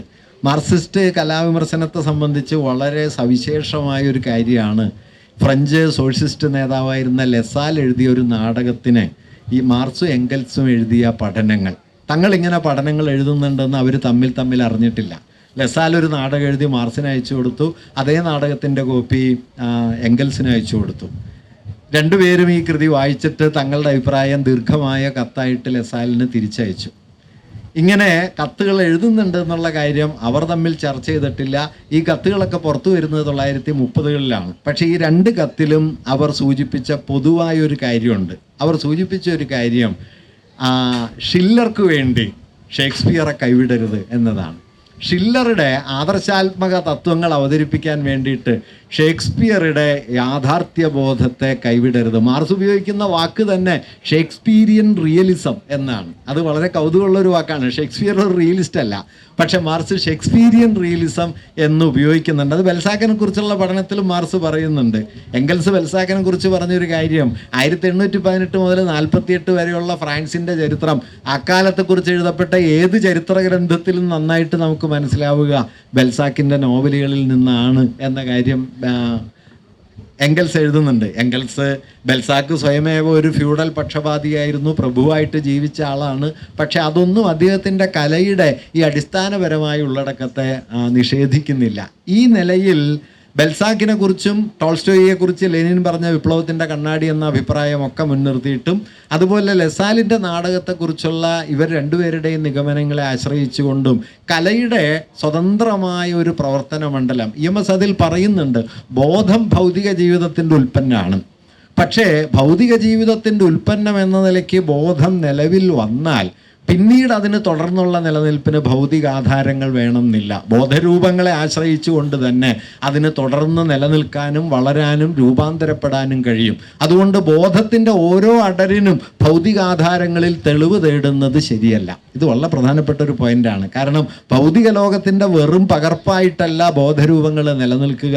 ഭൗതിക ബന്ധങ്ങളിൽ നിന്നാണ്, ഭൗതികതയിൽ നിന്നാണ് ബോധം നിലവിൽ വരുന്നതെങ്കിലും ബോധത്തിൻ്റെ തുടർന്നങ്ങോട്ടുള്ള നിലനിൽപ്പിൻ്റെ ഭൗതികാധാരം ബോധം തന്നെയായി മാറാം എന്നത്. അങ്ങനെ ബോധരൂപങ്ങളെ ആശ്രയിച്ചുകൊണ്ട് തന്നെ ബോധത്തിന് പിൽക്കാലത്ത് സൂക്ഷ്മവികാസങ്ങൾ ഉണ്ടാകാമെന്നും അത് തിരിച്ചറിയാതെ ഓരോ ബോധരൂപത്തിനു പിന്നിലും സാമൂഹികമായ ചരിത്രപരമായ ബന്ധങ്ങളെ കൃത്യം കണ്ടെത്തി സമപ്പെടുത്താനുള്ള ശ്രമം തങ്ങൾ നടത്തിയത് വലിയ പിഴവായിരുന്നു എന്നും EMS അതിൽ പറയുന്നുണ്ട്. വാസ്തവത്തിൽ ക്രിസ്റ്റഫർ കോഡ്വെൽ അടക്കം ഇല്യൂഷൻ ആൻഡ് റിയാലിറ്റിയിൽ ഇത്തരത്തിലുള്ള സമീകരണത്തിന് മുതിരുന്നുണ്ട് എന്നാലോചിക്കുന്ന സമയത്ത് EMSൻ്റെ ഈ ഉൾക്കാഴ്ചയുടെ വലിപ്പം വളരെ വലുതാണ് എന്ന് നമുക്കിന്ന് കാണേണ്ടി വരും. അങ്ങനെ തങ്ങളുടെ വീക്ഷണത്തിൻ്റെ പരിമിതികളെയും തങ്ങളുടെ വീക്ഷണത്തിൻ്റെ നേട്ടങ്ങളെയും ഒരുപോലെ പറഞ്ഞുറപ്പിച്ചുകൊണ്ട് ആണ് EMS ഈ കൃതിയുടെ ആമുഖത്തിൽ തന്നെ വിലയിരുത്തലിന് വിധേയമാക്കുന്നത്. സാഹിത്യം ഒരു ചേരിയെ സഹായിക്കുന്നത് എന്ന് മാത്രം, വർഗസമരത്തിലെ ഒരു ചേരിയെ സഹായിക്കുന്നതാണ് സാഹിത്യം സഹായിക്കണം എന്ന് മാത്രം പറയുന്നതും ശരിയല്ല. സോഷ്യലിസ്റ്റ് റിയലിസത്തിൻ്റെ ഒരു കാഴ്ചപ്പാട് ഒരു ഘട്ടത്തിൽ അതായിരുന്നു. അതുകൊണ്ട് സാഹിതീയതയുടെ ഉള്ളടക്കത്തെ സംബന്ധിക്കുന്ന അത് വളരെ പ്രത്യക്ഷമായ ബോധ്യങ്ങളെ ഉയർത്തിപ്പിടിച്ചുകൊണ്ട് സാമൂഹിക പരിവർത്തനത്തിൻ്റെ ഒരു ഉപകരണം പോലെ പ്രവർത്തിക്കുകയാണ് വേണ്ടത് എന്ന താരതമ്യേന വളരെ പ്രഖ്യാതമായി തീർന്ന ആ വീക്ഷണത്തിൻ്റെ പരിമിതികളെ വളരെ ആഴത്തിൽ പരിശോധനയ്ക്ക് വിധേയമാക്കിക്കൊണ്ടാണ് ഈ പുസ്തകത്തിൻ്റെ ആമുഖം EMS എഴുതിയിട്ടുള്ളത്. എന്നാൽ ഈ പുസ്തകത്തിലെ ലേഖനങ്ങളിലേക്ക് കടന്നാൽ അവസാന കാലത്തെ ചില ലേഖനങ്ങൾ മാറ്റിവെച്ചാൽ, പ്രത്യേകിച്ചും സാഹിത്യവും സമൂഹവും എന്ന ലേഖനം, അല്ലെങ്കിൽ ചരിത്രപരമായ ഭൗതികവാദം വിപ്ലവ സാഹിത്യത്തിൻ്റെ വഴികാട്ടി എന്ന ലേഖനം, അങ്ങനെ ചില ലേഖനങ്ങൾ മാറ്റിവെച്ചാൽ ചങ്ങമ്പുഴയെക്കുറിച്ചും കേസരിയെക്കുറിച്ചും ആശാനെക്കുറിച്ചും ഒക്കെയുള്ള ലേഖനങ്ങളിൽ താൻ തന്നെ വിമർശന വിധേയമാക്കിയ വീക്ഷണങ്ങൾ വളരെ ശക്തമായിട്ട് EMS വാദിച്ചുറപ്പിക്കുന്ന ഒരു കാലത്തെ നമുക്ക് കാണാനും കഴിയും. വാസ്തവത്തിൽ അങ്ങനെ ഈ കൃതിയുടെ ഒരു പ്രാധാന്യം തന്നെ തുറന്നു വയ്ക്കുകയും തൻ്റെ തന്നെ പോരായ്മകളെ ഭാവി സമൂഹത്തിൻ്റെ വായനയ്ക്ക് ലഭ്യമാക്കുകയും ചെയ്യുന്ന മട്ടിൽ EMS എഴുതിയിട്ടുള്ള ഒരു പുസ്തകം കൂടിയാണ് ഇത്. ആ നിലയിലാണ് ഇതിലെ 17 ലേഖനങ്ങൾ പ്രധാനമാകുന്നത്. അതുകൊണ്ട് ചരിത്രപരമായ ഭൗതികവാദത്തിൻ്റെ അടിസ്ഥാനത്തിൽ കലയുടെ സാഹിത്യത്തിൻ്റെ ഉള്ളടക്കത്തെ സ്ഥാപിക്കുക എന്ന അടിസ്ഥാന ലക്ഷ്യം വിജയിച്ചപ്പോൾ പോലും അത് സ്ഥാപിച്ചെടുക്കാൻ കഴിഞ്ഞു എന്നുള്ളത് ചെറിയ കാര്യമല്ല. ഇന്നത്തെ നിലയിൽ അതത്ര വലിയ കാര്യമല്ല എന്ന് തോന്നും. അതെന്താണെന്ന് വെച്ച് കഴിഞ്ഞാൽ അത് അത്രമേൽ സ്ഥാപിക്കപ്പെട്ട് കഴിഞ്ഞതുകൊണ്ടാണ്. സാഹിത്യം ഒരു സാമൂഹിക യാഥാർത്ഥ്യമാണ് എന്ന് പറഞ്ഞാൽ ഇന്ന് ആരും വഴക്കിന് വരില്ല. പക്ഷേ 1930കളിൽ സാഹിത്യം ഒരു സാമൂഹിക ബന്ധമാണെന്ന് പറഞ്ഞു കഴിഞ്ഞാൽ ഒരുവിധപ്പെട്ട ആരും സമ്മതിച്ചു തരില്ല. അന്ന് അലൗകിക പ്രതിഭയുടെ ഉൽപ്പന്നമാണ്, ദൈവാനുഗ്രഹമാണ്, അങ്ങനെ പല ഏർപ്പാടുകളാണ് സാഹിത്യവും കലയെന്ന് പറയുന്നത്. അതിന് പകരം അതൊരു സോഷ്യൽ റിലേഷനാണ്, ഒരു സാമൂഹിക ബന്ധമാണ് എന്ന് സ്ഥാപിച്ചെടുക്കാനായിട്ട് കഴിഞ്ഞു എന്നത് നിശ്ചയമായും തങ്ങളുടെ ഒരു വിജയമായിരുന്നു എന്നും, പക്ഷെ ആ സ്ഥാപിച്ചെടുക്കലിൽ കലയുടെ ബോധമണ്ഡലം എന്ന് പറയുന്നതിനെ ബോധത്തിൻ്റെ ഇതര രൂപങ്ങളിൽ നിന്ന്, ഉദാഹരണത്തിന് സയൻസ്, മതം, സ്നേഹവാത്സല്യങ്ങൾ മുതലായ മൂല്യങ്ങൾ തുടങ്ങിയവയിൽ നിന്ന് കല എങ്ങനെയാണ് വ്യത്യസ്തമായിരിക്കുന്നത് എന്നും ബോധത്തിൻ്റെ ഭിന്നപ്രകാരങ്ങളെ വ്യത്യസ്തമായി, അതിൻ്റെ പ്രവൃത്തിയെ വ്യത്യസ്തമായി മനസ്സിലാക്കേണ്ടത് എങ്ങനെയാണെന്നും തങ്ങൾക്ക് മനസ്സിലാക്കുന്നതിലുണ്ടായ പരിമിതിയും EMS ഈ ലേഖനത്തിൽ തുറന്നു പറയുന്നുണ്ട്. അങ്ങനെ 2 തരത്തിലും, അതായത് ഒരു വൈരുദ്ധ്യാത്മക വിചിന്തനമെന്നോ ചരിത്രപരമായ പുനഃപരിശോധന എന്നോ പറയാവുന്ന മട്ടിൽ ഉള്ള ഒരു പുസ്തകമാണ് ഇത്. 37 മുതൽ 74 വരെ എഴുതപ്പെട്ട ലേഖനങ്ങൾ സമാഹരിക്കുമ്പോൾ ആ സമാഹാരത്തിൻ്റെ ആമുഖം വാസ്തവത്തിൽ പിന്നാലെ വരുന്ന ലേഖനങ്ങളിലെ വാദഗതികളുടെ അടിസ്ഥാനപരമായ പരിമിതികളെ കൂടി വിശദീകരിക്കാനും ആ പരിമിതികളെ മറികടന്നു പോകേണ്ടതിൻ്റെ ആവശ്യകതയെ തുറന്നു കാണിക്കാനും ഒരു ഭാഗത്ത് ശ്രമിക്കുന്നുണ്ട്. ഒപ്പം തന്നെ ഈ കൃതികളിലൂടെ, രചനകളിലൂടെ താൻ സ്ഥാപിച്ചെടുക്കാൻ ശ്രമിച്ച അടിസ്ഥാനപരമായ ശരി എന്തായിരുന്നു എന്ന കാര്യവും അദ്ദേഹം സ്ഥാപിച്ചെടുക്കാനായിട്ട് ശ്രമിക്കുന്നുണ്ട്. ഇതിൽ എനിക്ക് ഏറ്റവും ശ്രദ്ധേയമായി തോന്നിയ ഒരു കാര്യം എന്താണെന്ന് വെച്ച് കഴിഞ്ഞാൽ, ഈ മനുഷ്യരുടെ അവബോധത്തിൻ്റെ തലത്തിലെ ഭിന്നപ്രകാരങ്ങളെക്കുറിച്ചും അവയെ ഒറ്റയ്ക്കൊരു ഗണമായി കണ്ട്, എന്താ പറയുക, സംസ്കാരം എന്നൊരു സാമാന്യ സംജ്ഞയിൽ അതിനെ വച്ചു മൂടുന്നതിനെക്കുറിച്ചുമുള്ള EMSൻ്റെ വളരെ സൂക്ഷ്മമായ ആലോചന പ്രധാനപ്പെട്ടതാണ് എന്ന് തോന്നുന്നു. കാരണം മനുഷ്യർ ബോധമാർജിക്കുന്നത് ഭൗതിക ജീവിത ബന്ധങ്ങളിൽ നിന്നാണെങ്കിലും ബോധം എന്നത് വാസ്തവത്തിൽ സാമൂഹികതയുടെ കേവലമായൊരു പകർപ്പല്ല. ഒരുപക്ഷെ മാർക്സിസ്റ്റ് ചിന്തയുടെ ചരിത്രത്തിലെ ഏറ്റവും ദൗർഭാഗ്യകരമായ കൽപ്പനകളിലൊന്ന് അടിത്തറ മേൽപ്പുര എന്നതാണ് എന്ന് പലരും പറയാറുണ്ട്. ഫ്രെഡറിക് ജെയിംസൺ പറയുന്നത് അടിത്തറ മേൽപ്പുര എന്ന് പറയുന്നതിന് പകരം തീവണ്ടിപ്പാളവും തീവണ്ടിയും എന്ന് പറയുന്നതായിരിക്കും നല്ലത്. രണ്ടും 2 കാര്യങ്ങളാണ്, പക്ഷേ രണ്ടും ഇല്ലാതെ കാര്യം നടക്കില്ല എന്നതാണ്. അതല്ലാതെ ഒന്നിൻ്റെ പകർപ്പ് പോലെ മറ്റൊന്ന് എന്ന് കാണുന്നത് ഒട്ടുമേ ശരിയല്ല എന്ന് ജെയിംസൺ പറയുന്നുണ്ട്. റൈമണ്ട് വില്യംസ് അതേക്കുറിച്ച് പറയുന്നത് അടിത്തറ മേൽപ്പുരയെ നിർണ്ണയിക്കുന്നു എന്നല്ല, അസ്തിത്വം ബോധത്തെ നിർണ്ണയിക്കുന്നു എന്നതാണ് ശരിയായി പറയേണ്ടത്. നിർഭാഗ്യവശാൽ ശരിയായ പ്രയോഗങ്ങൾക്ക് പകരം മാർക്സ് തന്നെ ഉപയോഗിച്ച ഒരു മെറ്റഫർ മാർക്സിനെ തന്നെ വിഴുങ്ങുന്ന ഒരു മെറ്റഫറായിട്ട് പിൽക്കാലത്ത് മാറി എന്നതാണ് ഇതിൽ സംഭവിച്ച ഒരു കാര്യം. ആ പരിമിതിയെക്കുറിച്ചുള്ള നല്ല തിരിച്ചറിവ് വാസ്തവത്തിൽ ഈ ആമുഖത്തിലുണ്ട്. പക്ഷെ അതേസമയം തന്നെ മാർക്സിസ്റ്റുകൾ മുമ്പോട്ട് വെച്ച കലാസിദ്ധാന്തത്തിൻ്റെ മൗലികമായ പ്രാധാന്യം EMS ഒരു ഭാഗത്തും വിട്ടുകളയുന്നില്ല. തൻ്റെ പോരായ്മകളെക്കുറിച്ച് പറയുന്ന അതേ ബലത്തിൽ തന്നെ തൻ്റെ അല്ലെങ്കിൽ തങ്ങളുടെ വിജയങ്ങളെക്കുറിച്ചും അദ്ദേഹം പറയുന്നുണ്ട്. അത് ഞാൻ നേരത്തെ പറഞ്ഞ 3 കാര്യങ്ങളാണ് സാഹിത്യത്തിൻ്റെ സാമൂഹിക അടിസ്ഥാനം എന്ന് പറയുന്നത്.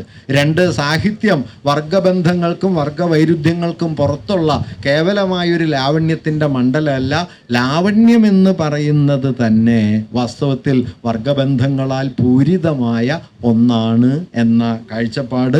3, കലയെ സംബന്ധിക്കുന്ന സനാതനമായ പ്രമാണങ്ങൾ വച്ച് കലയെ നമുക്ക് വിലയിരുത്താൻ പറ്റില്ല. അത്തരം ഏത് വിലയിരുത്തലും വാസ്തവത്തിൽ കലയെ ഒരു നിലയ്ക്ക് യാഥാസ്ഥിതികത്വത്തിലേക്ക് കൊണ്ടുപോകും.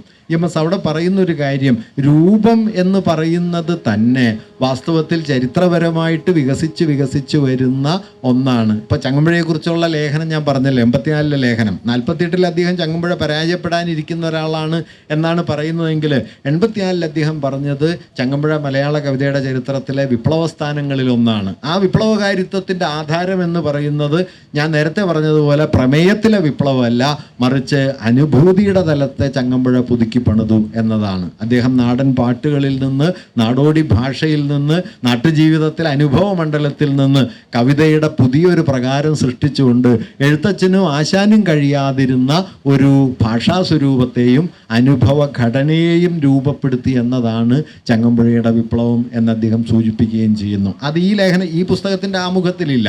അത് 84-ലാണ്, ഇത് 74-ലാണ് ഇത് പുറത്തു വരുന്നത്. പക്ഷെ അതിലേക്ക് വികസിക്കുന്ന മട്ടിൽ ഈ കലയുടെ രൂപസംവിധാനത്തെ ചരിത്രപരമായി നോക്കേണ്ടതിൻ്റെ ആവശ്യകതയെക്കുറിച്ചുള്ള ചില സൂചനകൾ നിങ്ങൾക്ക് ഇതിൻ്റെ ആമുഖത്തിൽ കാണാൻ പറ്റും. അങ്ങനെ നോക്കിക്കഴിഞ്ഞാൽ 37 മുതൽ 74 വരെ 37 കൊല്ലം EMS എഴുതിയ ലേഖനങ്ങളുടെ സമാഹാരം എന്നതിനോടൊപ്പം തന്നെ മാർക്സിസ്റ്റ് കലാവിചിന്തനം, സാഹിത്യ വിചിന്തനം ചെന്നുപെട്ട സംഘർഷങ്ങളുടെയും വൈരുദ്ധ്യങ്ങളുടെയും ഒരു രംഗവേദി കൂടിയായിട്ട് വാസ്തവത്തിൽ ഈ പുസ്തകത്തെ കാണാം. ലോകത്തെമ്പാടും മാർക്സിസ്റ്റ് ചിന്ത ഈ പ്രശ്നം നേരിട്ടിട്ടുണ്ട്. കാരണം മാർക്സിസ്റ്റ് ചിന്ത എന്ന് പറയുന്നത് ഒറ്റ വഴിക്ക് ഒരേ വടിവിൽ നടന്നു കയറിയത് ഒന്നുമല്ല. മാർക്സിൻ്റെ ചിന്തയിൽ തന്നെ ഊന്നലുകൾ മാറി വരുന്നുണ്ട്. മാർക്സിസ്റ്റുകൾ പിന്നാലെ വന്നവർ പല പല ദിശകളിലേക്ക് അതിനെ കൊണ്ടുപോകാൻ ശ്രമിക്കുകയും തമ്മിൽ ഏറ്റുമുട്ടുന്ന വഴികൾ വരെ അതിൽ വികസിക്കുകയും ചെയ്തിട്ടുണ്ട്. ഇപ്പോൾ 20-ാം നൂറ്റാണ്ടിലെ മാർക്സിസ്റ്റ് ചിന്തയുടെ ചരിത്രത്തിലെ ഏറ്റവും വലിയ 2 പേരുകൾ, ഒന്ന് അൽത്യൂസറുടേതും മറ്റൊന്ന് E.P. തോംസൻ്റെതുമാണ്. E.P. തോംസൺ അൽത്യൂസർക്കെതിരെ ഒരു പുസ്തകം എഴുതുന്നുണ്ട്. മാർക്സിൻ്റെ ഗ്രന്ഥശീർഷകത്തെ അനുകരിച്ചുകൊണ്ട് പോവർട്ടി ഓഫ് ഫിലോസഫി എന്ന ഗ്രന്ഥത്തെ അനുകരിച്ചുകൊണ്ട് പോവർട്ടി ഓഫ് തിയറി എന്ന പേരിൽ അൽത്യൂസറുടെ ഘടനാവാദ മാർക്സിസത്തെ അടിമുടി ആക്രമിക്കുന്ന ഒരു ഗ്രന്ഥം തോംസൺ എഴുതുന്നുണ്ട്. ഇതേ തോംസനാണ് സബാൾട്ടൻ സ്റ്റഡീസ് പോലുള്ള ഒരു വിജ്ഞാന ശാഖയ്ക്ക് തുടക്കം കുറിക്കാൻ പോകുന്ന മട്ടിൽ ഗ്രാംഷിയൻ ആശയങ്ങളിൽ നിന്ന് ചരിത്രരചനയിലേക്ക് ഒരു വഴി വെട്ടി തുറന്നത്. അതുകൊണ്ട് മാർക്സിസത്തിൻ്റെ ചരിത്രത്തിൽ E.P. തോംസണുണ്ട്, മാർക്സിസത്തിൻ്റെ ചരിത്രത്തിൽ ഘടനാവാദിയായ അൽത്യൂസറുണ്ട്.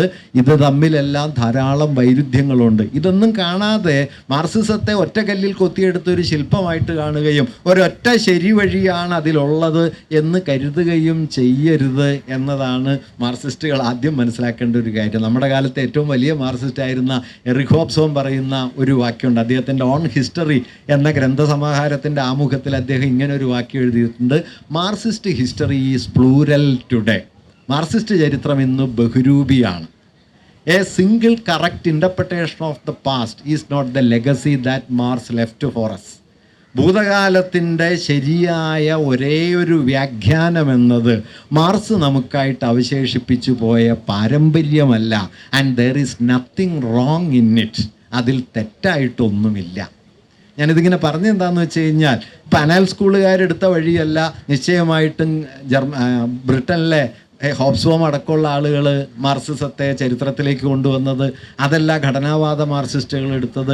ഇതെല്ലാം മാർക്സിസത്തിൻ്റെ വിശാല പാരമ്പര്യത്തിനകത്തുള്ളൊരു സംവാദ മണ്ഡലത്തിനകത്ത് വികസിച്ച ആശയങ്ങളാണ്. അതുകൊണ്ട് മാർക്സിസ്റ്റ് കലാദർശനം എന്ന് പറയുന്നതിനെ അടിത്തറ മേൽപ്പുര എന്നൊക്കെ പറയുന്ന ഒരു മെറ്റഫറിനകത്ത് യാന്ത്രികമായി വെട്ടിച്ചുരുക്കുന്നതിന് പകരം ഒരു പ്രോബ്ലമാറ്റിക്, ഒരു സംവാദ മണ്ഡലം, ഒരു പ്രശ്ന പരിസരം എന്ന നിലയിൽ കാണുകയും അതിൻ്റെ ഭിന്നപ്രകാരങ്ങളെ നോക്കിക്കാണാനുള്ള ഒരു സൂക്ഷ്മത നമ്മൾ ആർജിക്കുകയും വേണം. അത്തരത്തിലുള്ള ഒരു ആലോചനയുടെ വഴി ഈ കൃതി നമുക്ക് സമ്മാനിക്കുന്നു എന്നതാണ് വാസ്തവത്തിൽ ഈ കൃതിയുടെ ഏറ്റവും വലിയ പ്രാധാന്യം. അതല്ലാതെ 48-ൽ EMS എന്തെഴുതി എന്നതിനെ വള്ളി ഉള്ളി വിടാതെ മനസ്സിലാക്കി ഇന്ന് അതിലെ അവസാനത്തെ ശരി കണ്ടെത്താനൊന്നുമല്ല. അതിന് EMS തന്നെ തിരുത്തിയിട്ടുണ്ട്.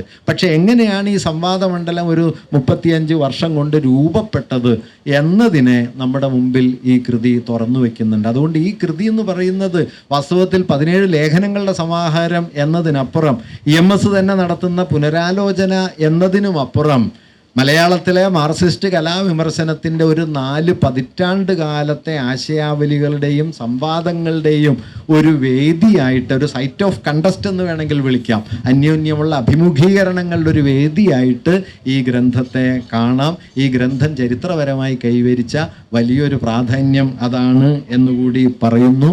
നിങ്ങൾക്ക് പറ്റുമെങ്കിൽ അത് എപ്പോഴെങ്കിലുമൊക്കെ വായിച്ചു നോക്കുന്നത് നല്ലതായിരിക്കും എന്നുകൂടി പറയുന്നു. നമസ്കാരം. പുസ്തകത്തിൻ്റെ ചരിത്ര പ്രാധാന്യം എന്താണ് എന്നും എങ്ങനെയാണ് മലയാള സാഹിത്യത്തിൻ്റെ ഈ ഒരു ദാർശനികപരമായ ഒരു ഘട്ടത്തിൽ നമ്മൾ എത്തിച്ചേർന്നത് എന്നും വളരെ വിശദമായിട്ട് സുനിൽ മാഷ് നമ്മളോട് പറഞ്ഞു തന്നത്. ലെനിൻ ഒരിക്കൽ ടോൾസ്റ്റോയെ വിശേഷിപ്പിച്ചത് റഷ്യൻ വിപ്ലവത്തിൻ്റെ കണ്ണാടി എന്നാണ്. ആ ഒരു വിശേഷണത്തിലേക്ക് ഏതൊരു സാഹിത്യകാരനും അനുയോജ്യമാവുന്ന തരത്തിലേക്ക് തങ്ങളുടെ വീക്ഷണങ്ങളെ രൂപപ്പെടുന്നതിൽ ഒരുപക്ഷെ മാർക്സിസ്റ്റുകൾ എടുത്ത 40 വർഷക്കാലത്തിൻ്റെ ഒരു ചരിത്രമാണ് ഈ പുസ്തകം എന്ന് വേണമെങ്കിൽ പറയാം. കലാകാരൻ്റെ സ്വാതന്ത്ര്യം എന്നത് വെറുമൊരു ബൂർഷ വ്യക്തി സ്വാതന്ത്ര്യമല്ല, സർഗാത്മകതയുടെ സ്വാതന്ത്ര്യമാണ്. അതിനെ നാം അംഗീകരിക്കണം എന്ന് EMS ഈ പുസ്തകത്തിൻ്റെ ഒടുവിൽ സൂചിപ്പിക്കുന്നുണ്ട്. അപ്പോൾ ഞാൻ തുടക്കത്തിൽ സൂചിപ്പിച്ചതുപോലെ മാർക്സിസം ഒരു മതമല്ല എന്നും അതൊരു ശാസ്ത്രമാണ് എന്നും അതിന് അനസ്യൂതമായ വികാസങ്ങൾ ഉണ്ടാകേണ്ടതുണ്ട് എന്നും അത് കാലങ്ങൾക്കനുസരിച്ച് മാറ്റങ്ങൾ ഉൾക്കൊള്ളണമെന്നും അങ്ങനെ മാറുന്നതിൽ നമുക്ക് മടി വേണ്ട എന്നും അതൊരു പരാധീനതയല്ല, അതൊരു കരുത്താണ് എന്നുമാണ് EMS യഥാർത്ഥത്തിൽ ഈ പുസ്തകത്തിലൂടെ നമുക്ക് കാണിച്ചു തരുന്നത്. EMS തന്നെ ഈ പുസ്തകത്തിൽ തുറന്ന് എഴുതുന്നുണ്ട്. തുടക്കത്തിൽ ഞാൻ മുമ്പേ സൂചിപ്പിച്ച തെമ്മാടിപ്പിള്ളാരുടെ ആ സമരത്തിൽ പല പാകപ്പിഴകളും വന്നുപോയിട്ടുണ്ട്. കലയും സാഹിത്യവും ഒക്കെ പ്രത്യയശാസ്ത്രത്തിൻ്റെ സവിശേഷ രൂപമാണെന്ന് മനസ്സിലാക്കാതെയാണ് അവയെക്കുറിച്ചുള്ള മാർക്സിസ്റ്റ് സിദ്ധാന്തം പലപ്പോഴും പ്രയോഗിക്കപ്പെട്ടത് എന്നുകൂടി EMS അതിനകത്ത് കൃത്യമായി പറയുന്നുണ്ട്. ഈ പുസ്തകത്തിന് പഠനം എടുത്ത് എഴുതിയിട്ടുള്ള ബി രാജീവൻ വളരെ വിശദമായിട്ട് ഈ പുസ്തകത്തെ പഠിച്ചിട്ട് പറയുന്നത് അത് നിശ്ചയമായും പഴയ വാദത്തിൻ്റെ കീഴടങ്ങലല്ല എന്ന നിലയിൽ തന്നെയാണ്. അദ്ദേഹം പറയുന്നത് ചരിത്രവും രാഷ്ട്രീയവും ജീവിതവും ഒക്കെ അത്തരം ശക്തികൾ കലയിൽ എങ്ങനെയാണ് പ്രവർത്തിക്കേണ്ടത് എന്ന് കലാകാരന്മാരുടെയും സാഹിത്യകാരന്മാരുടെയും ഉള്ളിൽ നിറയ്ക്കാൻ ഈ സമരത്തിന് കഴിഞ്ഞിട്ടുണ്ട് എന്നുള്ളതാണ്. അതായത് 40 വർഷങ്ങൾക്ക് മുമ്പ് കലയ്ക്ക് വേണ്ടി എന്ന് പറഞ്ഞിരുന്നിടത്തല്ല കലയിലെ സ്വാതന്ത്ര്യത്തെക്കുറിച്ച് EMS 40 വർഷത്തിന് ശേഷം പറയുമ്പോൾ അതിനോടകം തന്നെ ചരിത്രവും രാഷ്ട്രീയവും ജീവിതവും ഒക്കെ കലയിൽ ഉൾച്ചേരേണ്ടതാണ് എന്ന് എഴുത്തുകാരന്മാരും സാഹിത്യകാരന്മാരും മനസ്സിലാക്കി കഴിഞ്ഞു. ഇനി അവരെ അവരുടെ സ്വാതന്ത്ര്യത്തിന് വിടാം എന്ന് തീരുമാനിക്കുന്നിടത്താണ് അത് പഴയ നിലപാടല്ല, ഒരു പുതിയ നിലപാട് തന്നെയാണ് എന്ന് അദ്ദേഹം പറയുന്നുണ്ട്. അതുകൊണ്ടാണ് 90-ലെ ഭാഷാഭൂഷണി സമ്മേളനത്തിൽ കലാകാരൻ്റെ സ്വാതന്ത്ര്യം സർഗാത്മകതയുടെ സ്വാതന്ത്ര്യം തന്നെയാണ് എന്ന് EMS പ്രഖ്യാപിക്കുന്നത്. അത് കരുത്തോടുകൂടിയുള്ള, അല്ലാതെ അതുവരെയുള്ള നിലപാടുകളെ തള്ളിപ്പറഞ്ഞുകൊണ്ട് ഉള്ള ഒന്നല്ല. താൻ ഇത്ര നാളും 40 വർഷക്കാലം പോരാടിയ സമരം ഇവിടെ അർത്ഥവത്തായി എന്നും കലാകാരന്മാരും ചരിത്രകാരന്മാരും സാഹിത്യകാരന്മാരും അത് തിരിച്ചറിഞ്ഞു എന്ന ബോധ്യത്തിൽ നിന്നാണ് EMS അതിലേക്ക് എത്തപ്പെട്ടത് എന്ന് ബി രാജീവൻ അവിടെ വിശേഷിപ്പിക്കുന്നുണ്ട്. ഇന്ന് നമ്മൾ മാർക്സിസ്റ്റുകളും കമ്മ്യൂണിസ്റ്റുകളും ആ പുസ്തകം വായിക്കേണ്ടത് നിശ്ചയമായിട്ടും EMS എങ്ങനെ സ്വയം പുതുക്കുന്നു എന്ന് മനസ്സിലാക്കുന്നതിനാണ്. അതിന് നമ്മളെ ഓരോരുത്തരെയും സ്വയം തിരുത്തുന്നതിന് കൂടിയുള്ള സഹായ ഗ്രന്ഥമായി മാറുന്നുണ്ട്. നമ്മളൊരിക്കൽ ഒരു നിലപാടെടുത്തു കഴിഞ്ഞാൽ ജീവിതകാലം മുഴുവൻ ആ നിലപാടിൽ ഉറച്ചു നിൽക്കുന്നതിനപ്പുറത്തേക്ക് പുതിയ കാലത്ത് പുതിയ രീതികൾക്കനുസരിച്ച് നമ്മൾ നമ്മുടെ നിലപാടുകളെ മാറ്റി പുതിയ ആശയങ്ങളെ ഉൾക്കൊണ്ട് മുന്നോട്ട് പോവുക എന്ന് പറയുന്ന ഒരാശയത്തിൻ്റെ ഒരു പാഠപുസ്തകമായി ഈ മുന്നിൽ നിൽക്കുന്നുണ്ട്. ചിന്ത പ്രസിദ്ധീകരിച്ച ഈ പുസ്തകം നിർഭാഗ്യവശാൽ ഇപ്പോൾ ലഭ്യമല്ല എന്നുള്ളതാണ് ഏറ്റവും സങ്കടകരമായ അവസ്ഥ.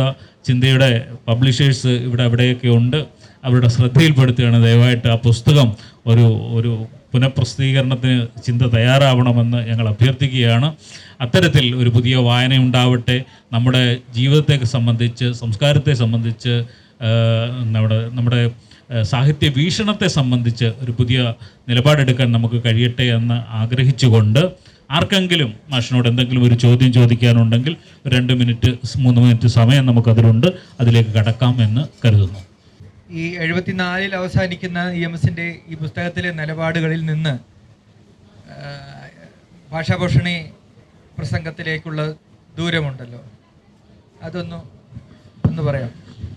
അല്ല, അന്ന് 74 നിന്ന് ഇപ്പോൾ ഭാഷാഭൂഷണി പ്രസംഗം 91-ലോ 92-ലോ മറ്റാണ്, 92-ആണ്.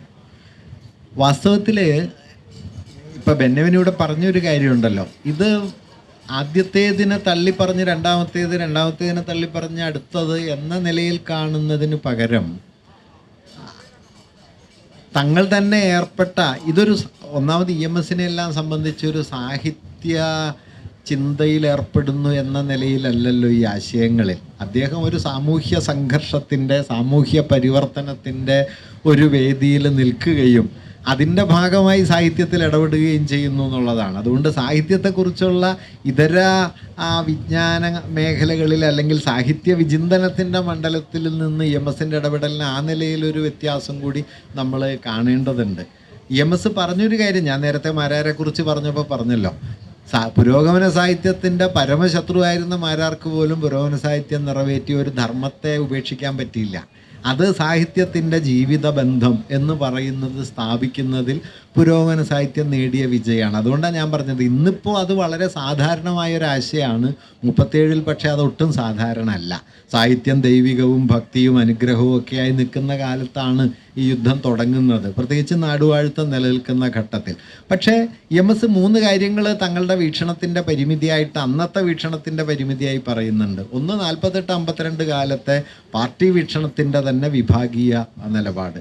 2 മാർക്സിസ്റ്റ് വിചിന്തനത്തിൽ നിന്ന് ഒരു സമഗ്രമായ സൗന്ദര്യ ദർശനം രൂപപ്പെടുത്താൻ അന്ന് കഴിഞ്ഞിരുന്നില്ല എന്ന ഒരു കാഴ്ചപ്പാട്. 3 തങ്ങൾക്ക് ലഭ്യമായ പുസ്തകങ്ങളുടെ അപര്യാപ്തതയും ആശയപരമായ പരിമിതിയും. ഇത് 3ഉം ചേർന്നൊരു ഘട്ടത്തിലാണ് തങ്ങളുടെ അന്നത്തെ വീക്ഷണങ്ങൾ രൂപപ്പെട്ടത് എന്നും അതിനെ പുനഃപരിശോധിക്കുന്നു എന്നുമാണ് വാസ്തവത്തിൽ 74-ലെ ആമുഖത്തിൽ പറയുന്നത്. 74-ലെ ആമുഖത്തിൽ EMS ഗ്രാംഷിയെക്കുറിച്ച് ഒന്നും പറയുന്നില്ല. പക്ഷേ 90-കളിൽ ഗ്രാംഷിയെക്കുറിച്ച് EMS ഒരു പുസ്തകം എഴുതുന്നുണ്ട്. ഗ്രാംഷിയുടെ വായനയിലേക്ക് ആ ഘട്ടത്തിൽ വന്നിരുന്നുവെങ്കിൽ നിശ്ചയമായും സംസ്കാരത്തെക്കുറിച്ചുള്ള ആലോചനകളെ കുറേ കൂടി വ്യത്യസ്തമായൊരു പ്രതലത്തിൽ നിശ്ചയമായിട്ടും കാണാൻ കഴിയുമായിരുന്നു എന്നാണ് നമുക്കിപ്പോൾ വേണമെങ്കിൽ തോന്നാവുന്ന ഒരു കാര്യം. പക്ഷേ നമുക്കറിയുന്നത് പോലെ 70-കൾക്കൊക്കെ ശേഷമാണല്ലോ ഗ്രാംഷി ഇംഗ്ലീഷിലും നമ്മുടെ സംവാദ മണ്ഡലങ്ങളിലുമൊക്കെ പ്രധാനമായി വരുന്നത്. അതുകൊണ്ട് ഇതിലൊരു നൈരന്തര്യമുണ്ട് എന്നല്ലാതെ ഒന്നിനെ തിരസ്കരിച്ച് മറ്റൊന്നിലേക്ക് എന്ന് പോകാനായിട്ട് പറ്റില്ല. വാസ്തവത്തിൽ 74-ലെ ഈ ആമുഖത്തിൽ EMS പറഞ്ഞ കാര്യത്തെ മറ്റ് ചില ഭാഷകളിൽ കുറച്ചുകൂടി സോഫിസ്റ്റിക്കേറ്റഡായി ആവിഷ്കരിക്കുന്നു എന്നല്ലാതെ 92-ലെ പ്രസംഗത്തിൽ സമ്പൂർണ്ണമായൊരു വിച്ഛേദം ഉണ്ടെന്ന് എനിക്ക് തോന്നുന്നില്ല. കാരണം 2 കാര്യം EMS അവിടെ പറയുന്നുണ്ട്. സാഹിത്യകാരന്മാർ ഏതെങ്കിലും ഒരു ചേരിയിൽ നിന്ന് പക്ഷം പ്രഖ്യാപിക്കേണ്ട കാര്യമില്ല. സാഹിത്യത്തിൻ്റെ സാമൂഹികത എന്ന് പറയുന്നത് സാഹിത്യകാരൻ നേർക്ക് നേരെ വിളിച്ചു പറയുന്നതുമല്ല.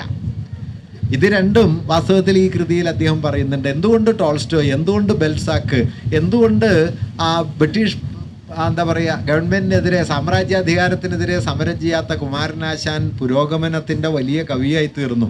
ഈ ചോദ്യത്തിന് ഉത്തരം പറയാനായിട്ട് നേർക്ക് നേരെയുള്ള സമീകരണങ്ങൾ കൊണ്ട് കഴിയില്ല എന്ന കാര്യം EMS അവിടെ പറയുന്നുണ്ട്. അപ്പം അങ്ങനെ ആലോചിച്ചാൽ വാസ്തവത്തിൽ ഈ രണ്ട് കാര്യങ്ങളിലുള്ള EMSൻ്റെ ഊന്നൽ തന്നെയാണ് 92-ലെ ഭാഷാഭൂഷണി പ്രസംഗത്തിലേക്ക് എത്തുന്നത് എന്ന് വേണം കാണാൻ. പക്ഷേ EMS കുറേ കൂടി വ്യക്തമായി ഖണ്ഡിതമായി ഭാഷാഭൂഷണി പ്രസംഗത്തിൽ ആ കാര്യം പറഞ്ഞു എന്നാണ് എനിക്ക് തോന്നുന്നത്.